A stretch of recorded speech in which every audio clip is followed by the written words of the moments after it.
उस दिन psychologist Milton Erikson के ऑफिस में एक लड़की आती है और इरिक्सन से बोलती है कि उसे हवाई जहाज में बैठने से डर लगता है और वो इस चीज का ट्रीटमेंट करवाने के लिए आई है। इरिक्सन उसे बात करने से बीच में ही रोक देते हैं और उसे ऑफिस से बाहर जाने के लिए बोल देते हैं। वो थोड़ा सा हिचकिचाती है लेकिन फिर भी उठकर बाहर चली जाती है और इरिक्सन उसे दोबारा अंदर आने के लिए बोलता है। जब वो लड़की दोबारा अंदर चलकर आती है और चेयर पर बैठती है तो इरिक्सन उसकी बॉडी लैंग्वेज को काफी क्लोजली स्टडी करते हैं और उन्हें कुछ बहुत अजीब सी चीज दिखाई पड़ती है। इरिक्सन उस लड़की से पूछते हैं, क्या तुम्हारे अफेयर के बारे में तुम्हारे हस्बैंड को पता है? वो लड़की चौंक जाती है और कहती है, नहीं, लेकिन डॉक्टर आपको कैसे पता? तो ये होती है पावर जिसके पास ह्यूमन नेचर की नॉलेज होती है। इस एपिसोड में हम ऐसे ही ह्यूमन नेचर के 9 लॉज के बारे में डिस्कस करेंगे, जिसे अगर एक बार आपने अच्छे से सुन लिया और प्रैक्टिस कर लिया तो आप भी ऐसे ही ह्यूमन नेचर को ऑब्जर्व कर पाओगे और लोगों का असली चेहरा देख पाओगे। ये लॉज हिस्ट्री के महान साइकोलॉजिस्ट जैसे कार्ल युंग, जॉन बॉल्बे, साइंटिस्ट जैसे एडवर्ड ओ विल्सन, वी.एस. रामचंद्रन और सबसे पावरफुल माइंड वाले फिलोसोफर्स जैसे फ्रेडरिक नीत्शे और आर्थर शोपेनहावर के आइडियाज से इंस्पायर्ड होकर के बनाए गए हैं।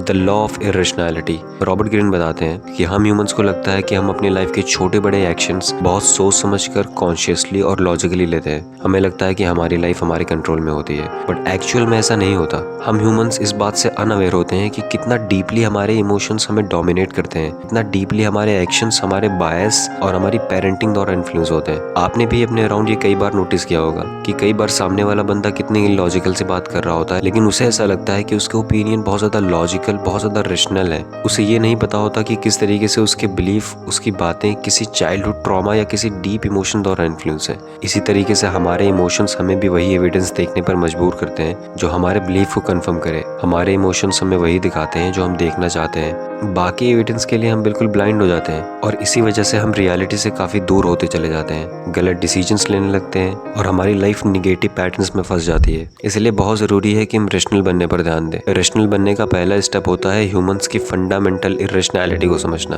क्वेश्चंस करना। इसलिए क्वेश्चंस करना शुरू करो कि आप जैसा सोचते हो वैसा क्यों सोचते हो, क्यों आप सर्टेन टाइप्स के लोगों को लाइक करते हो और क्यों आप सर्टेन टाइप्स के लोगों को इतना हेट करते हो। जितना ज्यादा आप अपने बिलीफ, अपने डिसीजंस, इमोशंस, लाइक्स, डिसलाइक्स को क्वेश्चन करोगे, उतना डीपली आप अपने इमोशंस की गहराई में उतर पाओगे, गलत डिसीजंस लेने से बच पाओगे और दूसरों के इरेशनल बिहेवियर से खुद को बचा पाओगे। इसलिए मैं आपको ऐसे 3 सिंपल स्टेप्स बताऊंगा जिससे आप खुद की रेशनैलिटी को कल्टीवेट कर सकते हो। Step 1, recognize the bias. Emotions लगातार हमारे थॉट प्रोसेस और हमारे डिसीजंस को अफेक्ट करते रहते हैं। सबसे कॉमन इमोशन जो हमारे डिसीजंस को इन्फ्लुएंस करते हैं वो है the desire for pleasure and avoidance of pain. और यही इमोशंस होते हैं जो हमारे अंदर बायस को जन्म देते हैं। अपने बायस से बाहर निकलने के लिए ऐसे एविडेंस इकट्ठा करना शुरू करो जो आपके सबसे डीप बिलीफ के अगेंस्ट हो और आपको अनकंफर्टेबल बना दे। Step 2, be aware the inflaming factors. हमारी लाइफ में कई ऐसे इवेंट होते हैं जहाँ पर हमारे इरेशनल बनने के चांसेस बढ़ जाते हैं, जैसे सडन गेन या सडन लॉस, हमारे ऊपर बढ़ता हुआ प्रेशर, किसी बड़े रिलीजियस, स्पोर्ट या पॉलिटिक्स ग्रुप का हिस्सा होना। ऐसे सिचुएशन में ज्यादा अवेयर और एनालिटिकल रहो और अपनी इरेशनैलिटी को सतह पर आते हुए पकड़ो। Third, know yourself thoroughly. Psychiatrist Carl Jung ने कहा था, one who looks outside dreams, who looks inside awakes. इसलिए धीरे धीरे अपने अंदर देखना शुरू करो। नोटिस करो कि आप स्ट्रेसफुल सिचुएशन में कैसे ऑपरेट करते हो। अपने इनइफेक्टिव डिसीजंस को स्टडी करो और पता लगाओ कि उनके पीछे कोई सेम पैटर्न तो नहीं है। Second, the law of narcissism.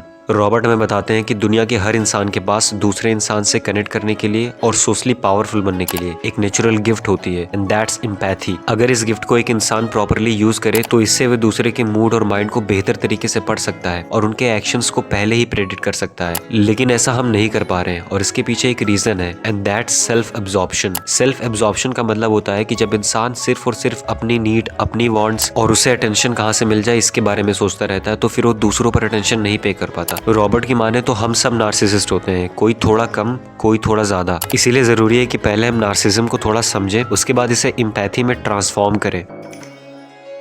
एक बच्चा जब पैदा होता है उसी टाइम से उसके अंदर अटेंशन पाने की भूख डेवलप हो जाती है। वो बच्चा अपने सर्वाइवल के लिए पूरे तरीके से अपने पेरेंट्स पर डिपेंडेंट होता है। उसे पता होता है कि उसे सर्वाइव करने के लिए अपने पेरेंट्स की कांस्टेंट अटेंशन चाहिए ताकि उसे प्रॉपर फूड, सिक्योरिटी और लव मिल सके। एज वेल एज अगर उसके ऊपर लोग अटेंशन नहीं पे करेंगे तो फिर वो अलाइव नहीं फील करेगा। दूसरों की उस पर पे की गई अटेंशन उसकी एग्जिस्टेंस को जस्टिफाई करती है। हाउएवर 2 से 5 साल की एज के बीच में बच्चा बाहरी दुनिया से मिलने जुलने लगता है, इंडिपेंडेंट बनने लगता है है और इसी बीच उसे ये बात पता लग जाती है कि हम इस दुनिया में अकेले हैं और हमें सर्वाइव करने के लिए अपने पेरेंट्स पर डिपेंडेंट रहना पड़ेगा। इसके रिस्पॉन्स में वो क्या करता है, वो ये सोचता है कि क्यों ना मैं अपने पेरेंट्स की पॉजिटिव क्वालिटीज जैसे उनकी स्ट्रेंथ, उनकी हमें सूट करने की एबिलिटीज को अपने अंदर डेवलप कर ले, जिससे मुझे बार बार उनके ऊपर रिलाय ना करना पड़े। अब अगर हमारे पेरेंट्स हमारे इंडिपेंडेंट बनने की फीलिंग को इनकरेज करते हैं और हमारी यूनिकनेस को रिकॉग्नाइज करते हैं तो हम एक हेल्दी सेल्फ इमेज डेवलप कर पाते हैं। वहीं दूसरी तरफ एक नार्सिसिस्ट इस डेवलपमेंट के फेज में किसी कारण एक हेल्दी सेल्फ इमेज डेवलप नहीं कर पाता और अलाइव फील करने के लिए उसे हमेशा बाहर से अटेंशन चाहिए होती है। इसी वजह से यही लोग बड़े होकर के डीप नार्सिसिस्ट बन जाते हैं और बड़े होकर के दूसरों को यूज करने में एक्सपर्ट बन जाते हैं। इसीलिए उन्हें पहचानना सीखो, वरना एक बार आप उनके करीब आ गए तो उसके बाद उनसे दूरी बनाने का कोई चांस ही नहीं होता। ये लोग आपको टोटली कंट्रोल करना जानते हैं। ये एक ऐसे टाइगर की तरह होते हैं जो शिकार करने के बाद ही सांस लेता है। अब एक नार्सिसिस्ट को पहचानने के लिए उनके बिहेवियर पैटर्न्स को नोटिस करो। अगर ऐसे लोगों की कोई थोड़ी सी इंसल्ट कर दे या उन्हें चैलेंज कर दे तो उनके पास कोई सेल्फ नहीं होता जहाँ से वो खुद की वर्थ को वैलिडेट कर सके, तो ये गुस्से और बदले की भावना से भर जाते हैं। ये अपनी गलती कभी भी एक्सेप्ट नहीं करते। ये हमेशा खुद को विक्टिम दिखाते हैं अटेंशन और सिंपैथी गेन करने के लिए। बार बार आप नोटिस करोगे इनके आसपास अगर आप ऐसी बात करो जिसमें इनको इन्वॉल्व मत करो तो इनके चेहरे पर आपको इम्पेशेंट सा लुक दिखेगा। ये बस किसी तरीके से कन्वर्सेशन को खुद की तरफ मोड़ लेंगे। ऐसे लोगों से जितना ज्यादा और जितनी जल्दी दूरी बना सकते हो बनाओ। साथ ही साथ अपने सेल्फ लव को एम्पैथी में ट्रांसफॉर्म करो, दूसरों पर अटेंशन पे करके, दूसरों में क्यूरियोसिटी दिखा करके और दूसरों से उनकी फीलिंग्स के बारे में क्वेश्चंस करके। Third, the law of role playing. आज से हजारों साल पहले जब हम ह्यूमंस जंगलों में रहते थे और हमें अगर कभी दूसरे के पास कोई ऐसी चीज दिखाई पड़ती थी जो हमें चाहिए होती थी तो हम उसे मार करके छीन लेते थे। लेकिन जैसे जैसे हम इवॉल्व होते गए और सिविलाइज्ड होते गए तो रूल्स, रेगुलेशंस और पनिशमेंट की डर से हमने वो चीजें करनी छोड़ दी। लेकिन वो एनिमल इंस्टिंक्ट्स आज भी इंसानों के अंदर है। बदलते वक्त के साथ बस हमने मास्क पहनना सीख लिया है। साइकियाट्रिस्ट कार्ल युंग इस फिनोमेना को पर्सोना कहते थे, यानी ह्यूमन एक सर्टेन वे में खुद को प्रेजेंट करना जानता है। वो खुद को बहुत कॉन्फिडेंट, हम्बल और मोरल दिखाता है ताकि वो अपने अंदर की इनसिक्योरिटीज और जलन को समाज की नजरों से छिपा सके। इसीलिए इंसान जैसा खुद को दिखाता है उसे वैसा समझने की गलती कभी भी मत करना, बल्कि खुद को ट्रेन करो मुखौटे के पीछे छिपे असली इंसान को देखने के लिए। अगर आप सामने वाले का असली चेहरा देखने में नाकामयाब रहते हो तो फिर तैयार रहो धोखा खाने के लिए। फॉर्चुनेटली हमारे पास कुछ ऐसी टेक्निक्स है जिसका यूज करके आप मुखौटे के पीछे छुपे असली इंसान को देख सकते हो। देखो, अब ये बात याद रखो कि एक इंसान कितना भी अपनी अनकॉन्शियस डिजायर्स को, अपने ट्रू इमोशंस को छुपाने की कोशिश करे, लेकिन वो कहीं ना कहीं से लीक आउट हो जाते हैं। हाथी निकल जाता है, पूंछ अटक जाती है। मेनली उनकी जो ये डिजायर्स होंगी वो आपको उनकी बॉडी लैंग्वेज में दिख जाएगी। रिमेंबर मिल्टन एरिक्सन, जिसके बारे में हमने वीडियो के शुरू में बात करी थी, जिसने लड़की की बॉडी लैंग्वेज को डिकोड करके उसके बारे में पता लगा दिया था। इसी तरीके से आप भी लोगों के facial expressions, voice tone, walking style, hand gestures और नर्वस गेस्चर्स के थ्रू उनके माइंड को पढ़ सकते हो। बॉडी लैंग्वेज की गहराई में उतरने के लिए 2 टेक्निक्स का यूज करो। फर्स्ट, खुद को ट्रेन करो लोगों को अलग अलग सिचुएशंस में ऑब्जर्व करने के लिए। सेकंड, लोगों की बॉडी लैंग्वेज को डिकोड करना सीखो। अगर आपको बॉडी लैंग्वेज पर एक सेपरेट वीडियो चाहिए, you can comment down and I will make it. Fourth, the law of compulsive behaviour. हम इंसानों का कैरेक्टर 2 चीजों की वजह से डेवलप होता है। फर्स्ट, वो हमारे चाइल्डहुड में हमारी पेरेंटिंग के बेसिस पर डेवलप हो जाता है। सेकंड, हमारी हैबिट्स की वजह से। जब आप कोई काम करते हो तो आपके ब्रेन में एक न्यू न्यूरल पाथवे क्रिएट होता है और हैबिट्स उसे और स्ट्रॉन्ग बना देती हैं। यही वजह होती है कि क्यों एक इंसान एक सर्टेन एक्शन को बार बार रिपीट करता है। इसीलिए हमेशा याद रखो, कोई भी इंसान कोई भी चीज सिर्फ एक बार नहीं करता। अगर कोई इंसान ने कोई हरकत की है जिसे देखकर आपको लगता है कि अरे ये तो इसके लिए बिल्कुल आउट ऑफ कैरेक्टर वाली बात हो गई, और वो भी आपको एक्सक्यूजेस देता है कि ये तो उससे गलती से हो गया या उसने ऐसा पहली बार किया है, तो उसकी बातों में कभी भी मत आना। हम ह्यूमंस का बिहेवियर जो होता है वो कंपल्सिव होता है। उसने पहले भी ये चीज की होगी और वो इनएविटेबली ये चीज फ्यूचर में भी करेगा because of the rigidity of our character. That's why it's really important कि ऐसे पैटर्न पर क्लोजली अटेंशन पे करो, दूसरों में भी और खुद में भी। रॉबर्ट ग्रीन अपनी book the law of human nature में लिखते हैं कि अगर किसी की कैरेक्टर की ट्रू स्ट्रेंथ आपको पहचाननी है तो ये बात दिमाग से निकाल दो कि वो जैसा खुद को प्रोजेक्ट कर रहे हैं, जैसा उन्होंने अपनी रेपुटेशन बना के रखी है, वही रियल है। नहीं, इसके बजाय ये देखो कि वो डिफिकल्ट सिचुएशंस को कैसे हैंडल करता है। लास्ट बट नॉट लीस्ट, अपने कैरेक्टर को स्ट्रॉन्ग बनाओ इन टेक्निक्स का यूज करके। फर्स्ट, अपने आप को विलिंगली डिफिकल्ट सिचुएशन में डालकर अपने कंपल्सिव बिहेवियर को बाहर आते हुए देखो, उन्हें रिकॉग्नाइज करके उनके निगेटिव पैटर्न्स को तोड़ो। सेकंड, धीरे धीरे चीजों को अडॉप्ट करने, नई चीजें सीखने और बोरिंग सिचुएशंस में पेशेंस डेवलप करना सीखो। Fifth, the law of covetousness. Robert बताते हैं कि हम ह्यूमंस के अंदर टेंडेंसी होती है उस चीज को पाने की जो हमारे पास नहीं है। जो भी चीज हमें मिलती है वो व्यर्थ हो जाती है, और जो भी चीज हमारे पास नहीं होती हम उस चीज को कंटिन्यूअली फैंटेसाइज करने लग जाते हैं। और इसी वजह से हमारे बिहेवियर्स पर किसी चीज की एब्सेंस या प्रेजेंस का बहुत ही प्राइमल इफेक्ट पड़ता है। किसी भी चीज की जरूरत से ज्यादा प्रेजेंस हमें सफोकेट करने लग जाती है। बहुत ज्यादा प्रेजेंस किसी भी चीज को हमारी नजरों में डल बना देती है, और वहीं दूसरी ओर किसी चीज की थोड़ी सी एब्सेंस उसके अराउंड मिस्ट्री क्रिएट कर देती है और उसे और इंटरेस्टिंग एंड डिजायरेबल बना देती है। दूर के ढोल सुहावने होते हैं, इसीलिए स्ट्रेटेजिक एब्सेंस का यूज करो दूसरों की नजरों में खुद को डिजायरेबल बनाए रखने के लिए। खुली किताब बनना बंद करो, अपने अराउंड मिस्ट्री क्रिएट करना सीखो।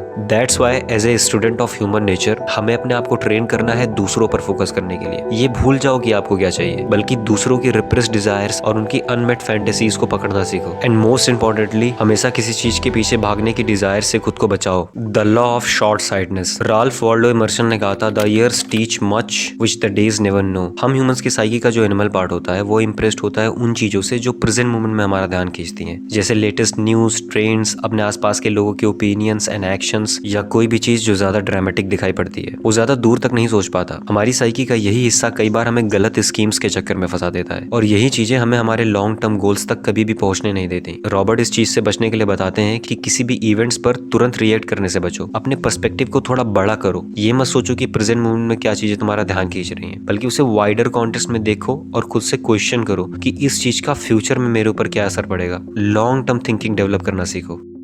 The law of defensiveness. This rule is one of my favourite one. Robert बताते हैं कि हम ह्यूमंस की सबसे डीपेस्ट डिजायर होती है इंडिपेंडेंट फील करने की, और यही वजह होती है कि जब भी हमें कोई चेंज करने की कोशिश करता है तो हम बहुत ज्यादा डिफेंसिव हो जाते हैं, और फिर हम सामने वाले की हर बात को रेजिस्ट करते हैं और खुद को उसकी बातों से इन्फ्लुएंस ही नहीं होने देते। इसीलिए अगर आपको किसी को उसकी डिफेंसिव पोजीशन से मूव करना है तो उसे ऐसा फील कराओ कि वो जो भी काम कर रहा है वो अपनी ही फ्री विल से कर रहा है। कभी भी किसी के बिलीफ पर अटैक मत करो, ना ही किसी को उसकी इंटेलिजेंस, उसकी गुडनेस, उसके लुक्स के बारे में इनसिक्योर फील कराओ। नॉर्मली क्या होता है कि जब हम किसी को इन्फ्लुएंस करने की कोशिश करते हैं तो हम अपने ही बारे में बड़ी बड़ी बातें करने लग जाते हैं और सोचते हैं कि ऐसी बातों से हम उसे चार्म कर देंगे और लास्ट में हमें जो चाहिए होगा वो बिना रेजिस्टेंस के हमें मिल जाएगा। बट एक्चुअल में इसका अपोजिट होता है। 1970 और सन 2000 के बीच यंग लोगों पर हुई वेरियस स्टडीज इंडिकेट करती है कि टेक्नोलॉजी एंड इंटरनेट की वजह से नार्सिसिज्म के ट्रेट में काफी ज्यादा ग्रोथ आई है। लोग पहले के मुकाबले बहुत कम सोशलाइज करते हैं। ऐसे में वो डे बाय डे ज्यादा सेल्फ एब्जॉर्ब होते जा रहे हैं। हमेशा याद रखो कि इंसान अपनी विजडम, एक्सपीरियंस को शेयर करने के लिए मरे जा रहे हैं। इसीलिए उनसे डील करने का सबसे बेस्ट तरीका होता है कि जब किसी को अप्रोच करो तो अपने आप को थोड़ा इंफीरियर समझ करके अप्रोच करो। दूसरे बंदे को अंदर से सिक्योर फील कराओ, और साथ ही साथ उनकी वैल्यूज, उनके थॉट्स, उनकी लाइक डिसलाइक को मिरर करना सीखो। उन्हें ऐसा महसूस कराओ कि आप उनकी विजडम और उनके एक्सपीरियंस की बहुत ज्यादा रिस्पेक्ट करते हो। और ये सारी चीजें मेनली तब काम करेंगी जब आपकी फीलिंग्स फेक ना हो, आपकी फीलिंग्स में ऑथेंटिसिटी हो। As a student of human nature हमारा टास्क होना चाहिए दूसरों को क्यूरियोसिटी से देखना। अब देखो, ये दुनिया बहुत हार्श है और लोग कम्पिटिटिव। अगर आपको दूसरों की डिफेंसिवनेस को गिराना नहीं आता, उनके सेल्फ ओपिनियन को वैलिडेट करना नहीं आता, तो ये दुनिया आपको लोहे के चने चबा देगी। दैट्स वाई आप सिंपल स्ट्रेटेजीज का यूज करो। फर्स्ट, अपने आप को एक डीप लिसनर में ट्रांसफॉर्म कर लो। सेकंड, हमेशा याद रखो कि जो आप दूसरों से एक्सपेक्टेशंस रखते हो वो उनसे नॉन वर्बली कम्युनिकेट हो जाती है। तो हमेशा दूसरों के साथ एक अच्छे मूड से मिलो। ज्यादा बेहतर होगा कि अपने मन में ऐसा इमेजिन करो कि सामने वाला बहुत केयरिंग है, जेनरस है, हैंडसम है, एंड जब भी आपको मौका मिले तो जिस चीज को लेकर के वो सबसे ज्यादा इनसिक्योर है उनकी उन क्वालिटीज को प्रेज करो। मोस्ट इंपॉर्टेंटली, अपनी डिफेंसिव बिहेवियर के बारे में अवेयर बनो और ओपन माइंडेड के साथ जीना शुरू करो। The law of self sabotage. Swiss psychiatrist Carl Jung ने कहा था, attitude is a readiness of the psyche to act और react in a certain way. Carl Jung बताना चाहते हैं कि हर इंसान का दुनिया को देखने का नजरिया अलग अलग होता है। इसे एटीट्यूड कहते हैं, और हमारा एटीट्यूड ही डिसाइड करता है कि हम किस तरीके की सर्कमस्टेंसेस को अपनी लाइफ में अट्रैक्ट करेंगे। मान लो अगर एक इंसान का एटीट्यूड फियरफुलनेस का है तो वो अपनी लाइफ के हर इवेंट्स को निगेटिविटी की नजर से देखेगा, वो रिस्क लेने से घबराएगा। ऐसे एटीट्यूड वाला पर्सन हमेशा अपनी गलतियों का ब्लेम दूसरों पर थोपता है ताकि उसे रिस्पॉन्सिबिलिटी न लेनी पड़ जाए, विच रिक्वायर्स करेज। रॉबर्ट अपनी book the laws of human nature में बताते हैं कि हम ह्यूमंस जिस चीज से सबसे ज्यादा डरते हैं तो हम वैसे ही सर्कमस्टेंसेस अनकॉन्शियसली अपनी लाइफ में क्रिएट करते रहते हैं। बट फॉर्चुनेटली हम अपने एटीट्यूड को चेंज कर सकते हैं। अपना एटीट्यूड चेंज करने के लिए ये बात दिमाग में बैठा लो कि आपकी लाइफ की हर एक चीज आपके ही एटीट्यूड पर डिपेंड करती है। We humans don't see object, we see meanings. That's why अपना एटीट्यूड एक्सपैंड करो, खुद को एज एन एक्सप्लोरर देखो, और जब भी कोई प्रॉब्लम आपकी लाइफ में आए तो ये मत कहो कि मेरे साथ ऐसा क्यों होता है, बल्कि उसे एज ए लर्निंग एक्सपीरियंस देखो। पुराने जमाने में Alexander the great, Julius Cesare जैसे ग्रेट लीडर्स खुद को भगवान का वंशज मानते थे, तो सोचो उनका एटीट्यूड कैसा रहा होगा। Change your attitude to change your destiny. The law of repression. Swiss psychiatrist Carl Jung ने कहा था, unfortunately there is no doubt about the fact that man is as a whole less good than he imagines himself और wants to be. Everyone carries a shadow and the less it is embodied in the individual's conscious life the blacker and denser it is. आपने notice किया होगा कि कैसे कुछ लोगों को serial killers, धोखाधड़ी वाली, कल्ट लीडर्स वाले शोज और मूवीज देखना पसंद होते हैं। कैसे कुछ लोग ऐसी न्यूज स्टोरी शेयर करते रहते हैं कि देखो ये आदमी कितनी उल्टी सीधी हरकत करता हुआ पकड़ा गया, एंड देन फिर वो लोग उन विलन्स की बुराई करते हैं, मोरलिस्टिक बातें करते हैं। बट रियलिटी है कि ये न्यूज मूवीज एक जरिया होता है उनके डार्क साइड को एक्सप्रेस करने का,